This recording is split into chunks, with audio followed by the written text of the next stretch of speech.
By the end of this video, you are going to learn about what tricks hide the edit when making a film, and what tricks use it.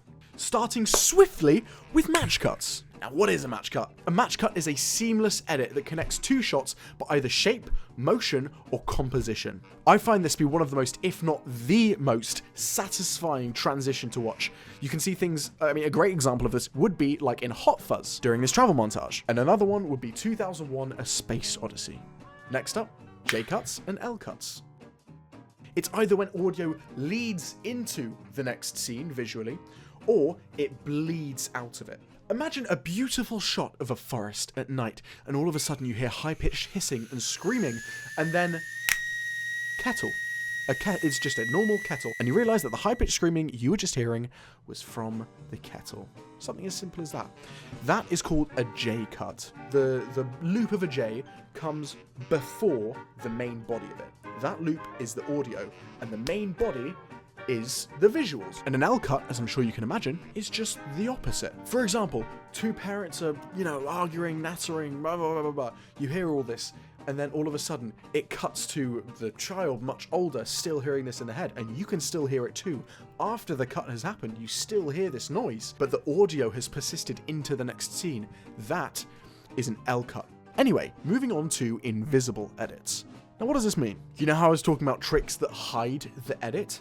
This is the perfect example of it.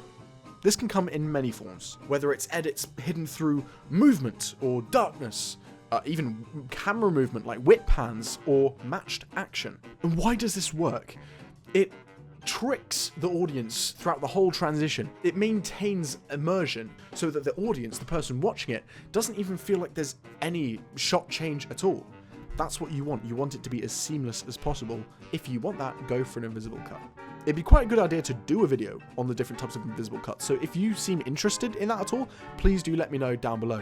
There aren't going to be any comments down here yet, so be the voice. Sonic bridging. An audible trick you can go for. This is when audio goes across a cut to unify the two scenes. It's similar, but not quite the same as an L cut, because this audio in the second scene is actually there. This is used perfectly to keep the narrative flowing. Similar to an invisible edit, it's meant to be unnoticed. This is another example of something that's meant to hide the edit.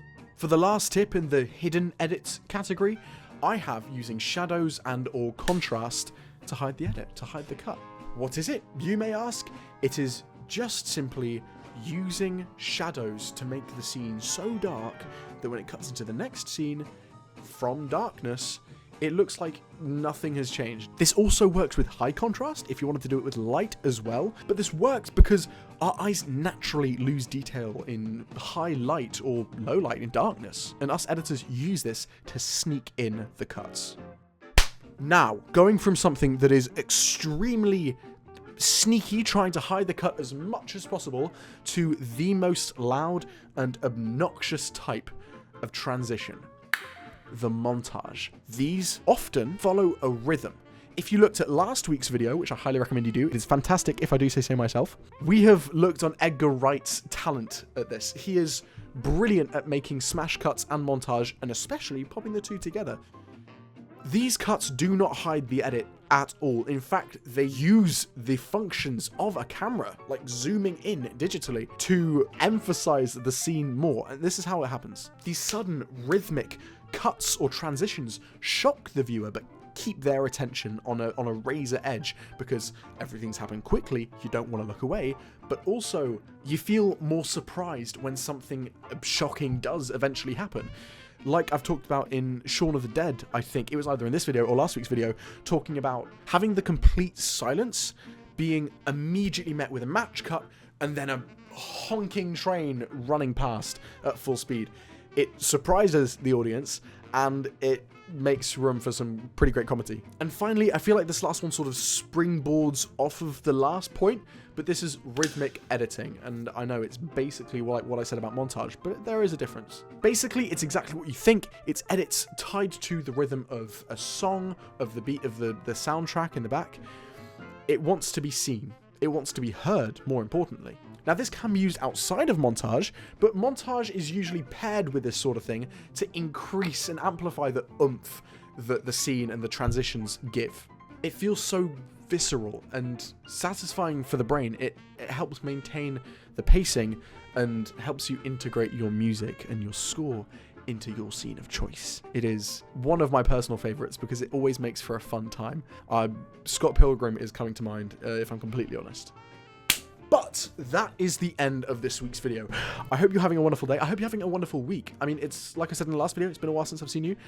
Do get used to more videos coming now because I have time and I'm doing this. I'm editing and making videos as a profession now, outside of this, of course, as I'm sure you can probably tell. So this is absolutely incredible. I'm so excited to share more videos like this to the world, to you guys. Have a great day. Be kind to yourself and be kind to others. And I'll see you in the next video. Bye-bye!